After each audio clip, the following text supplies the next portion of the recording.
Have you ever wondered about the invisible force that connects our health, our homes, and everything in the world?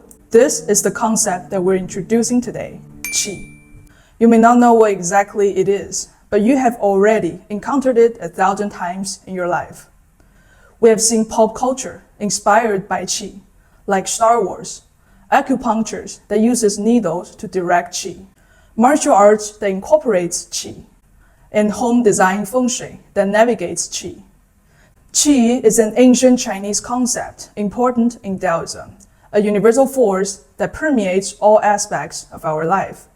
In this video, you will learn what Qi is, including its origin in the Chinese language, types of Qi, and how to understand the nature of Qi. You will also get to know a core concept of Qi in Daoism, which is called the pre-heaven versus post-heaven Qi. Based on this, you will also learn about Taoist Cosmology in relationship to Qi. Lastly, you will have a better understanding of Qi in our daily life, how it connects to our health, our luck, and our household. I am Taoist Qiao. I spent years in the United States and Canada studying philosophy, but eventually found the answers and healings I was looking for in Daoism, and became a cultivator myself. Here at Shengxuan Daoism, we believe in the infinite possibilities, and that Taoist cultivation is a well-tested way to help us reach our full potential. If you believe in infinite possibilities and a fulfilled life, Shengxuan Daoism is the right place for you. Alright, let's get started. So, what exactly is Qi? The first thing to know is that it's a concept with a rich philosophy that's hard to define in a direct translation into English. Some translate it as vital energy, meaning the essential energy that all living beings cannot exist without. Others describe it as vital force, emphasizing more on its active and interactive connections among things. These understandings are good to begin with, but the essence of Qi has more dimensions. As some of you may know, Chinese is not an alphabetic language. It's a pictographic language, which means the shape of each character tells us something about its meaning. The character Qi first appeared in Shang Dynasty oracle bone script, and its ancient form looks like floating clouds in the sky, represented by 3 horizontal lines of varying length. Its original meaning was cloud vapor, and then extended to all flowing gases and the breath. Think about air. What are its characteristics? It's like a cloud.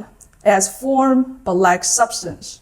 It has no clear boundaries like solids, and you can pass through it, but it isn't empty. Thus, Qi can be understood as a fundamental state of existence that lies between the tangible and intangible. It's a state of being that doesn't fall into the dualism of mind and body. Remember when we mentioned form, Qi, and spirit in our video, What is Taoist Cultivation? Form is something tangible, with clear boundaries, and can be understood as leaning towards material existence. Shen, or spirit, is something invisible and intangible, with the greatest degree of freedom, leaning more towards consciousness. Qi, on the other hand, exists between these two states. It is neither as boundless as consciousness, nor as restricted as matters. It has no clear boundaries or physical shape. While it cannot be directly touched, it can still be perceived. And it has the power to regulate our physical form and influence our spirit. Like the cloud vapor depicted in oracle bone script, it is like a cloud, hovering between the real and unreal. In fact, all things have Qi. The human body has Wei Qi, or the guarding Qi, which protects our health like a shield, guarding against negative external influences. Some people with high sensitivity might feel this energy field around their body, especially when the circulation is active, like after exercise, when suddenly encountering cold air. Internally, the human body also has qi that drives the circulation of blood and nutrients, ensuring normal bodily functions. Acupuncture in traditional Chinese medicine uses needle to adjust qi, thereby improving the body's energy and material circulation.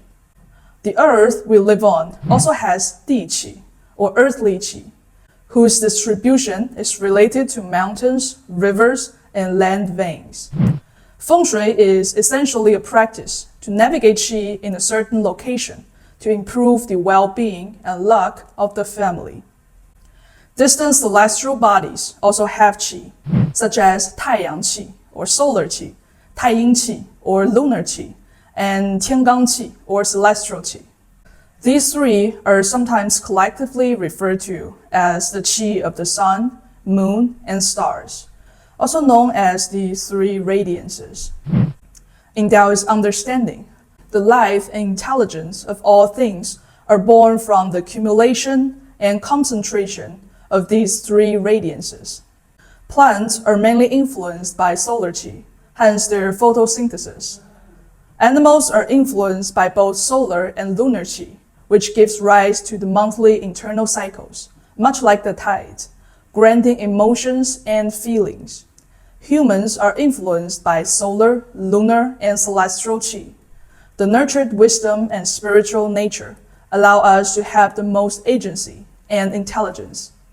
Additionally, there are 5 elemental qi corresponding to the 5 directions. The wood qi of the east, fire qi of the south, earth qi of the center, metal qi of the west, and the water qi of the north. The 5 elemental qi also corresponds to the qi of the 5 internal organs. Wood qi with the liver qi, fire qi with the heart qi, earth qi with the spleen qi, metal qi with the lung qi, and water qi with the kidney qi.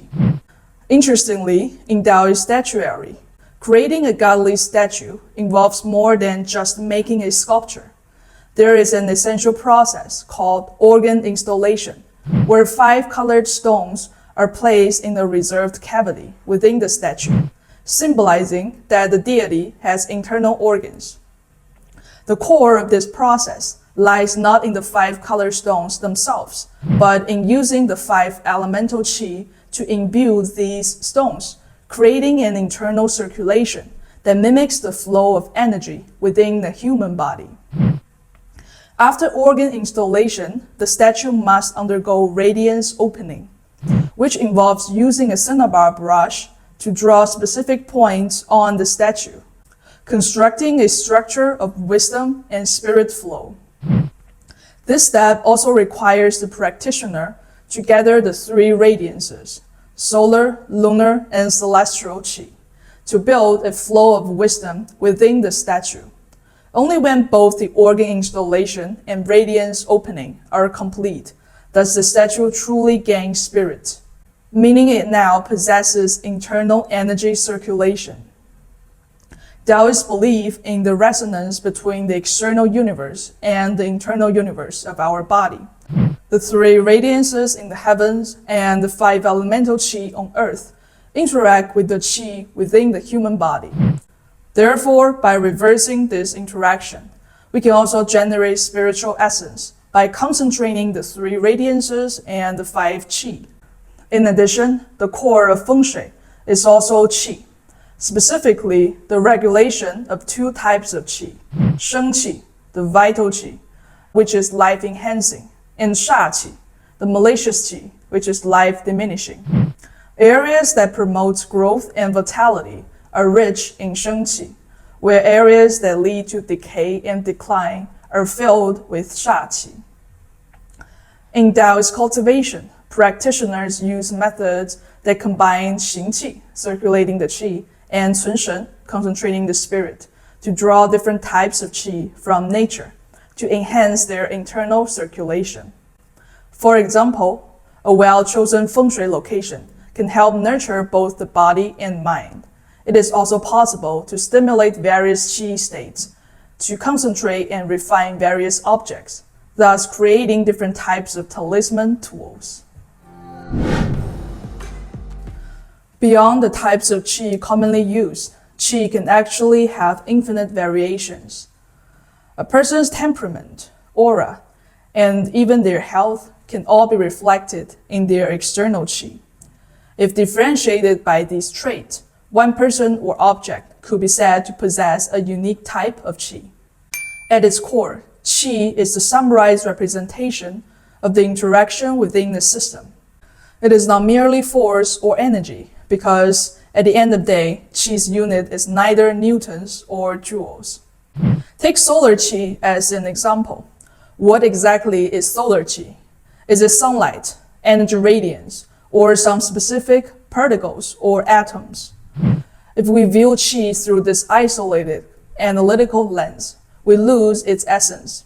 The core concept of qi is interaction. So what is solar qi? It isn't an inherent property of the sun itself. When only the sun exists in its own system, the solar qi we refer to does not exist. Solar qi emerges when the sun interacts with the earth, with plants, and with us. When it becomes part of an interactive system, it brings warmth, drives photosynthesis in plants, creating the rhythm of the seasons, promotes growth in living beings, and helps animals and humans achieve a state of calm and balance. At the material level, there could be numerous mechanisms contributing to the overall effect, but the collective interaction process is what we refer to as the action of qi. Ancient Taoist cultivators experienced the power of the system formed by the sun and humans, and abstractly named this overall effect solar qi. Similarly, sha qi, or the malicious qi, is the type of qi that negatively impacts living beings, putting them into a state of exhaustion. In nature, sha qi is often found in dark, enclosed areas or places full of bones. Analyzing such locations on the material level, one would find various harmful elements, such as toxins or poisons. But looking holistically at the interaction between environment and individual, the trend of negative influence is the field of sha qi. There is a saying in Chinese, 居一气,养一体, meaning one's environment and position can change their temperament, while cultivation or nurturing can change one's character. This idea suits feng shui very well. The core idea is about adjusting the qi of a dwelling to allow sheng qi, vital qi, to circulate, and sha qi, malicious qi, to be expelled. Living in such an environment, the qi can benefit the residents. Before we continue, if you find value in our video, please hit like and share it to support us. Subscribe for more quality content on Daoism. Let us know what you would like to hear more about. We value your support and feedback. The types of qi we discussed earlier are all characterized by specific properties and states.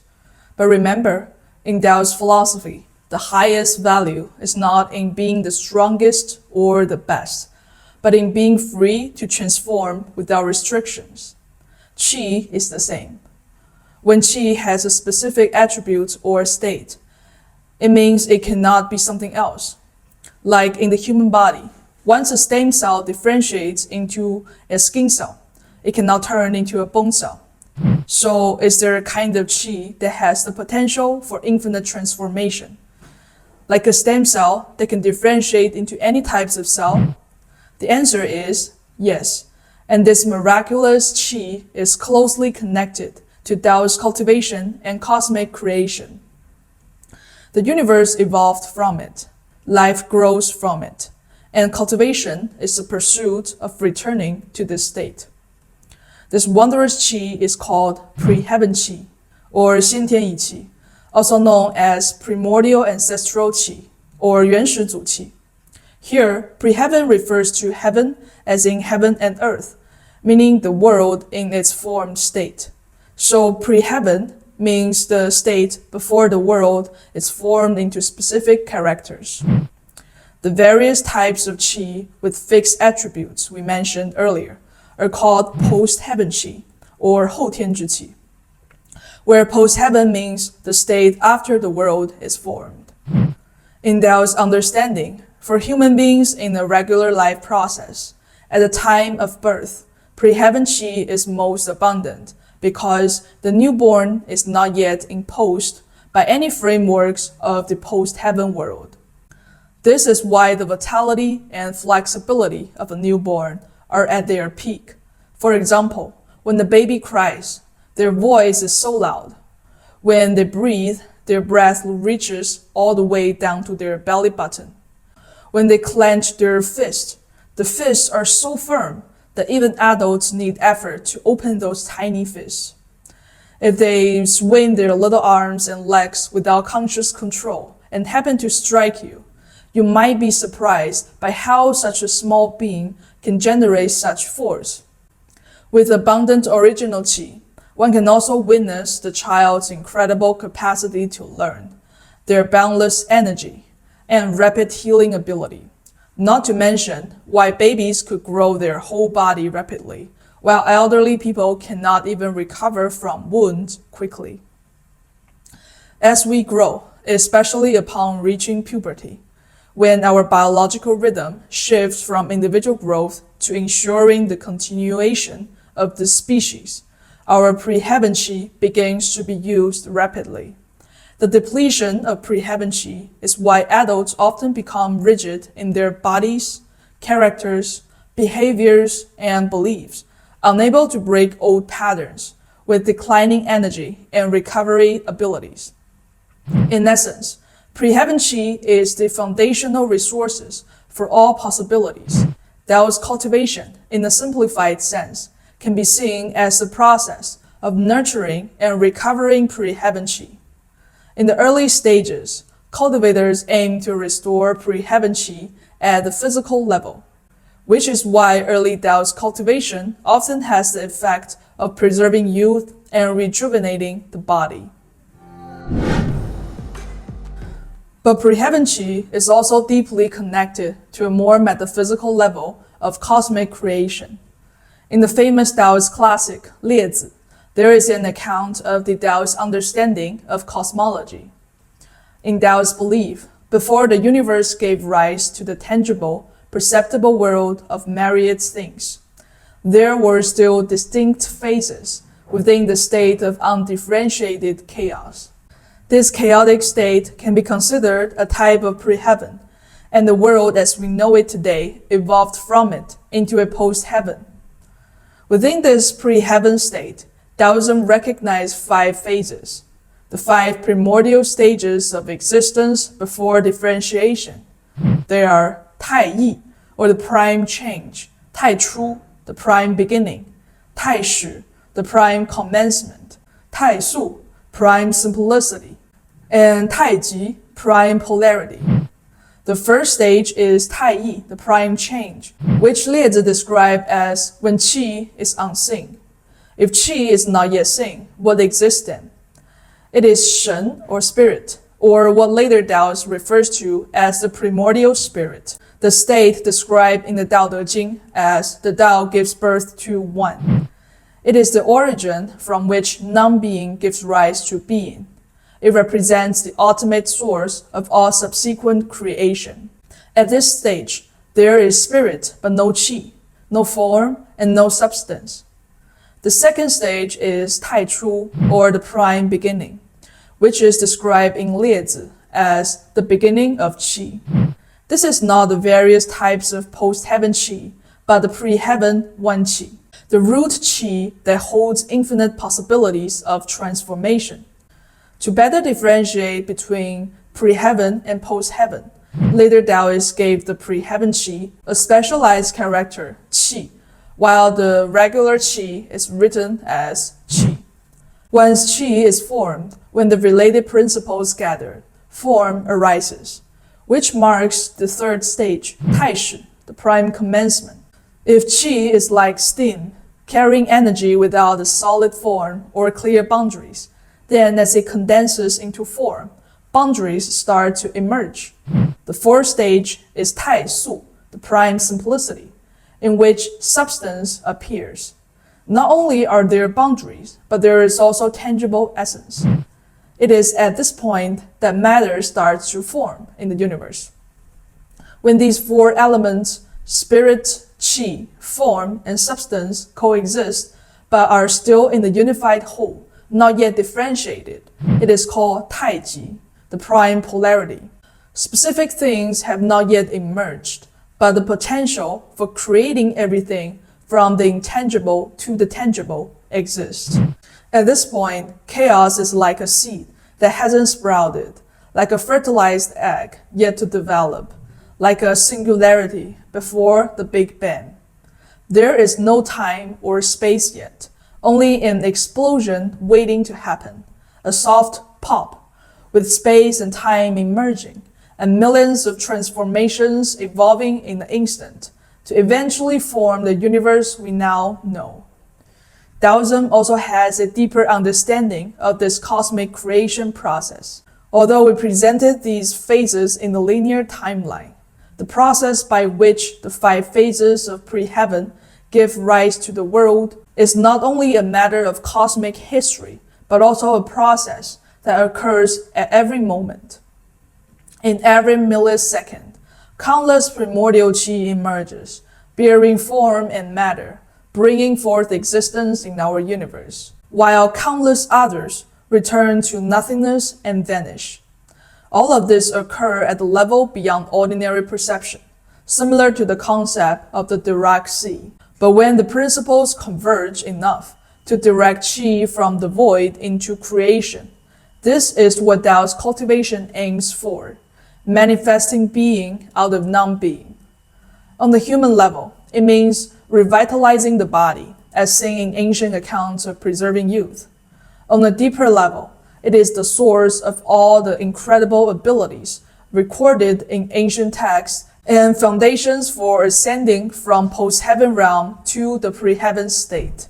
As we discussed in our previous video about Taoist beliefs, the pursuit of cultivation is what Zhuangzi described as cultivating being and non-being, and going beyond the physical flesh and bones. Now that we have understood the profound root of qi, what relevance does it have in our daily life? First, qi is an essential part of the 3 treasures: jing, the bodily essence; qi, the energy; and shen, the spirit, which form the human being. When qi is insufficient, we feel exhausted, our voices are weak, our limbs lack strength, and our internal organs lose their energy. When the pre-heaven qi is depleted, the body struggles to adapt to the environment, and the capacity for self-healing and well-being diminishes. This is why early stages of Taoist cultivation focus on health regulation. Only when the body is full of bodily essence and qi can one pursue further growth and transcendence. Luck also has an inseparable connection to qi. In ancient Chinese, luck is often expressed as qi yun, meaning the circulation of qi. In Taoist understanding, every object also has an unseen qi aspect. When one person's qi is incompatible with another's, they tend to clash, which naturally leads to conflicts. In human society, much of what we perceive as luck comes from social interaction. If everyone likes you, you're likely to find support and ease in many situations. That's good luck. If everyone dislikes you, you're more likely to face obstacles. Therefore, Taoism emphasizes the concept of harmony. When your qi is in harmony with others, you experience luck and ease in social interactions. When your qi is in conflict with others, you experience misfortune. The same applies to the natural environment. Nature also has its qi. Have you ever walked into a place that seemed unremarkable, yet immediately felt comfortable? This is likely because you enter an environment with a qi field that harmonizes with yours. Many cultures have similar concepts. For example, in some cultures, the term aura is used to describe a person's energy. In French, air is used both to describe the atmosphere of a place and the overall impression a person gives. Perhaps a resonance of shared understanding across different cultures. From the Taoist cultivation perspective, when your internal circulation of qi is unblocked, your internal sources of stress and friction are significantly reduced. Your qi is in harmony with yourself. This aspect is pursued throughout all stages of Taoist cultivation, with increasing depth as one progresses. When your overall qi harmonizes with others in human society, the stress and friction experienced in social interactions are greatly diminished. This aspect belongs to a more advanced practice traditionally, inclining towards Taoist magic, a practice that navigates qi yun, luck.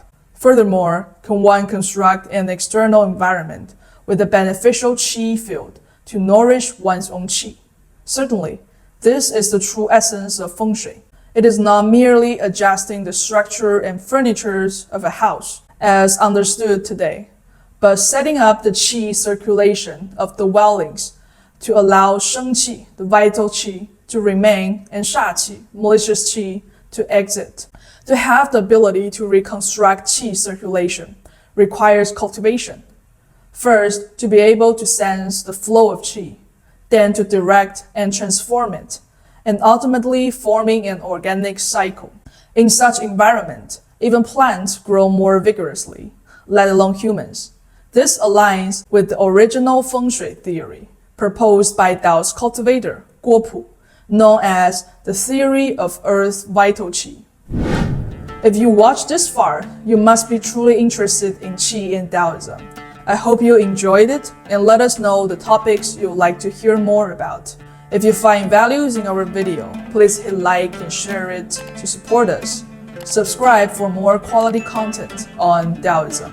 Again, here at Shengxuan Daoism, we believe in infinite possibilities, and that Taoist cultivation is a systematic and well-tested way to actualize our full potential. If you also believe in infinity and a fulfilled life, Shengxuan Daoism is the right place for you. See you in the next video.